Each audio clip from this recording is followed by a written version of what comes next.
I'm going to violate one of my principles that I've held for over 30 years in terms of preaching, and that is to tell another story. We have two already in the scriptures, and I generally feel that that's sufficient enough. So one more story would only make it more difficult to listen and hear what the focus and what the vision is in the scriptures. But this morning I was watching, as I do on Sunday mornings, CBS Sunday Morning News. Anybody watch that program today? Good, a few people. There was a story about a woman and a man. And the story said that this woman went to church on Sunday all the time, sang in the choir even. But she was afraid to leave her house. Probably she was agoraphobic. It didn't say that, but she was afraid to leave her house. So she would only go to church and come home, and she stayed in the house until one day she decided that she wanted to travel to another state for a gospel choir festival. She said she walked out of the house and got into the car, and she almost couldn't move. The panic and the fear of being in the car and driving away from home. The story said she made it. She got down to where she was going, and then she turned around to come home, and at a certain point in the coming home, she got terribly confused and terribly lost, to the point where she went into a 7-Eleven or Circle K or whatever it was, and rather exasperated in loud voice, and the commentator for the story said that there was no sound on the video that had been taken, the security cam video, but you could just tell that she was loudly speaking. And she went into the store and she said, "Can anybody help me find my way home?" And everybody just looked away. Looked away. I know myself, I've done that, right? When somebody comes unglued, you just kind of, oh no, God knows what's going to happen here. And in the midst of it, of her agitation and loud, she was desperately lost, fearful, anxious. You can imagine that at the beginning of the story, she didn't even want to leave home. And this just confirmed all her fears. That when you leave home, when you leave the place of security, the danger is that you will get terribly lost and no one will help you. And there was one man in the story who came up to her and said, "How can I help you?" And I'm sure he got the full blast of her anxiety back home. He wasn't even going in the direction that she was going. He was going, he said, in the opposite direction. And yet, he said, "I'll take you to where you need to go to get back on the right road." "Oh," she said, "and you have to take me. You have to do this. You have to lead me." And sure enough, he drove 30, 40 miles out of his way and got her on the right road. And she found her way home. The story went on to say that he then, several weeks, months, I don't remember exactly what was said, drove 350 miles back to her church, just to say hi and to see how she was doing. She was overwhelmed that he would do this for her. The story said that she has since left her home and have gone to a new city and has gotten a new job. And she said, "I feel more confident now in my life." Because the commentator suggested that when love finds you on the path where you are lost, it brings you back into hope. And it changed her life. Of course, the story is the woman is black and the man is white. And it said, the man in the story said, "Doesn't matter what your skin color is. when someone's lost and needs help finding the path back to home, you have to be there to help them. I think of it in this journey that Jesus is making to Jerusalem.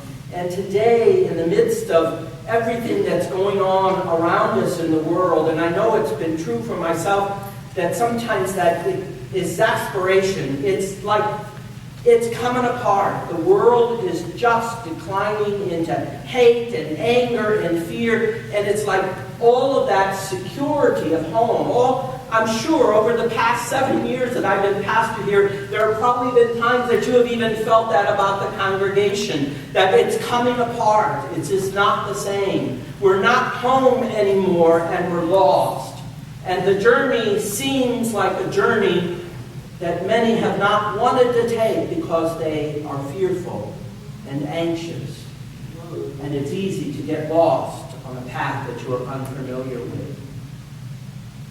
And yet in this story, it says, notice how it begins, that it must have been that Jesus could sense in his disciples some exasperation. How are we to accomplish this when the forces around us seem so great that we can't possibly change the evil that we see around us?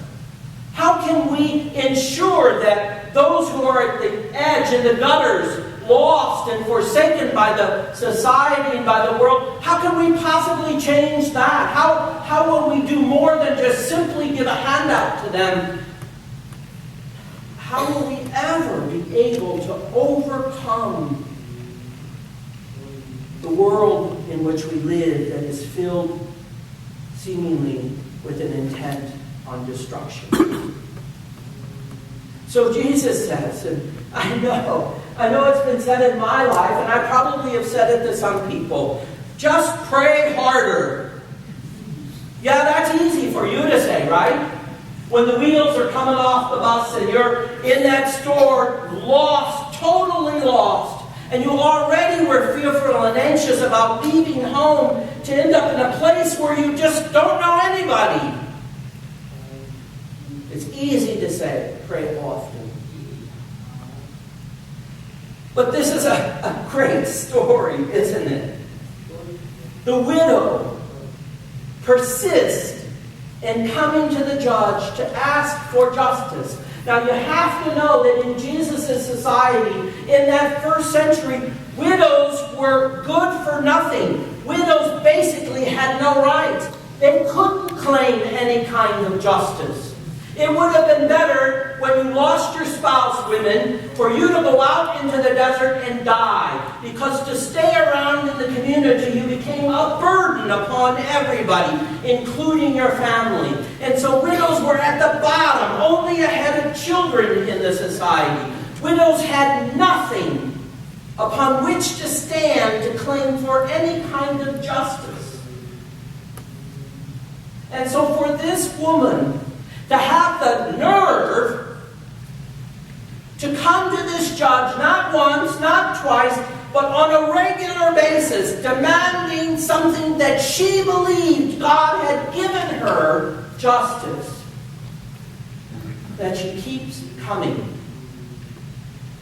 And while the response of the judge is not the best, you see, the suggestion is that if she, in the way that she persisted, if she could bring a change of heart in the judge to get justice, here it is, then all the more it will be with God. All the more it will be with God. We may think that we're good for nothing, that we're worth nothing, that we're so human and so insignificant that God would not ever take notice of us. That we have no claim to God's justice. Perhaps because everybody else has convinced us of that. That if we persist, God's heart will be changed.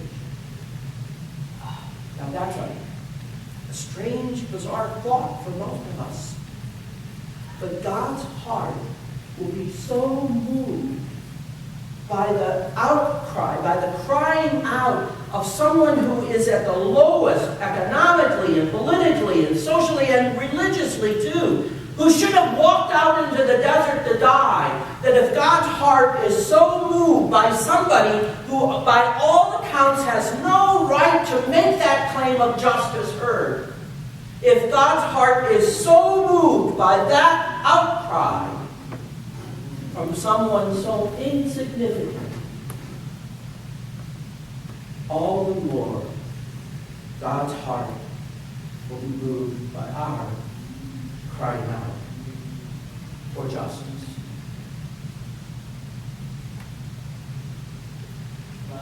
The text from Jeremiah makes it concrete. What Jeremiah suggests is that people of Israel, we walked for years with the Ten Commandments. We've had them before us, always.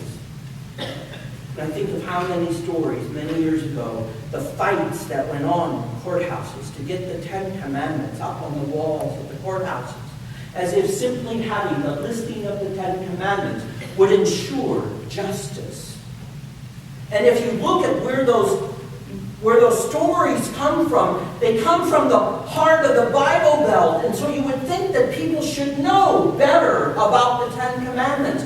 And yet those are the very places in our history of our country where the Ku Klux Klan operated the most. We can put the Ten Commandments up on the wall, but if we're not going to practice the justice implied in those commandments, by killing people because they're of a different color, or by ignoring the needs of the poorest of the poor, then those laws mean nothing, and that's exactly what had happened in Jeremiah's time. If the 7 of the commandments urge us to practice a neighborliness where we respect the dignity and integrity and property of our neighbors, where we raise them up to the point where we think not of ourselves first, but we think of our neighbors first. That's the vision of the commandments, because we all know, people of Israel, what it was like back there in Egypt in slavery, where we were not valued and respected and appreciated. Do we want to create a society, this vision of Sinai and Exodus and Jeremiah saying, where they are just written on stone tablets? And Jeremiah says, that's what happened. That's where it was. And here's the second twist. Much like the story that I told at the beginning. The exasperation, the pain, the suffering of the people. Because maybe their leaders were not willing to carry out and live exactly what the values and the principles of those commands ultimately said were not just for the common people, but for the leaders as well. That the suffering of the people as a result of the wrong economic policies and the political decisions of their leaders, and a society that was built on ensuring that those at the top had more and more, while less and less would be taken, and more would be taken from the less. Jeremiah says, we're going to turn this around. God says through the prophet Jeremiah, I'm going to place this on your heart. And you see, when it's on God's heart, it weighs heavy. And if it weighs heavy on God's heart, that anyone is suffering, that anyone is being left out, then God's going to move to act to set free that oppression and set one free from the suffering. That's why it's not just, I'm going to place it in your heart. I'm going to have it on my heart. I'm going to remember that covenant. I'm going to lift up every opportunity I have to remember that you are my holy people. And Jeremiah says, that if it's on your heart, people, then you're not going to be able to get out of the obligation and responsibility of caring not just for each other, but caring for even the people outside your nice, comfortable community. And that was interesting. In the story this morning, that's what the fellow who turned and went the opposite direction in order to help someone find their way to their path again said. We have to learn to understand that it is not about one's skin color, but about our willingness to love each other and to be responsible in caring for each other. There it is. That's what disciples do, is to not let the political and social and economic yelling and screaming stop them in fear and anxiety from doing what's in their heart, loving and caring for each other, whether they are male or female, black or white, gay or straight, whatever. The command given in God's heart is to love everyone. And God says, I'm placing that in your heart so that you may be the example to the world of what concrete compassion and justice and love look like. Even if the judge in the story in the gospel didn't come to that point, it's clear that the woman understood it. So, the last line is still true. Will God find such compassion and love in our midst?